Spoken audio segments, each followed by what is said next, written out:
ചെമ്പരത്തിപ്പൂവ്. ഇതിനെ ഹിബിസ്കസ് റോസ സിനൻസിസ് എന്ന ശാസ്ത്രീയ നാമത്തിൽ അറിയപ്പെടുന്നു.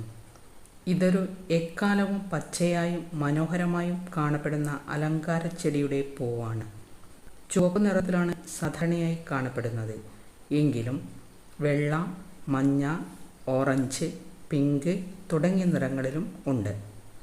ഇതിൻ്റെ പ്രത്യേകതകൾ: ഇത് ഒരു വലിയ ഏകപുഷ്പം ആണ്. മൃദുവായ അല്പം കൊഴുപ്പുള്ള ഇലകൾക്കും വലിയ തിരശീല പോലുള്ള പുഷ്പത്തിനും പ്രശസ്തിയാണ്.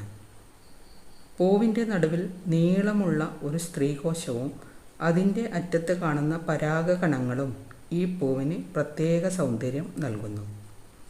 ഔഷധ ഗുണങ്ങൾ: മുടി കരുത്താർജിക്കാനും മുടി പൊഴിയുന്നത് തടയാനും ചെമ്പരത്തിപ്പൂവും ഇലകളും ഉപയോഗിച്ച് എണ്ണയുണ്ടാക്കുന്നു.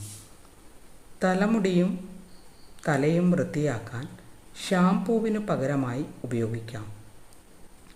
വയറുവേദന, പനി, ചുമ തുടങ്ങിയവ നാട്ടുവൈദ്യത്തിൽ ഈ മരുന്ന് പ്രധാനമായി ഉപയോഗിക്കുന്നത് ചെമ്പരത്തിയാണ്.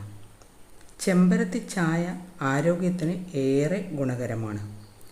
പരിസ്ഥിതി സൗന്ദര്യം: വളരെ എളുപ്പത്തിൽ വളരുന്ന ഈ ചെടി വീടുകളുടെ വേലികളിലും തോട്ടങ്ങളിലും നടുന്നത് സാധാരണമാണ്. പുതിയ പൂക്കൾ ദിവസവും വിരിയുന്നതിനാൽ പരിസരം സുന്ദരമാക്കുന്നതിൽ ഇതിന് പ്രധാന പങ്കുണ്ട്. മാതാവായ ദുർഗാദേവിക്ക് പൂജ ചെയ്യുമ്പോൾ ഈ പൂവ് സമർപ്പിക്കാറുണ്ട്. ചുരുക്കത്തിൽ, ഈ പൂവ് നമ്മുടെ വീടുകൾ മനോഹരമാക്കുകയും ആരോഗ്യത്തിന് ഗുണം ചെയ്യുകയും ചെയ്യുന്നു.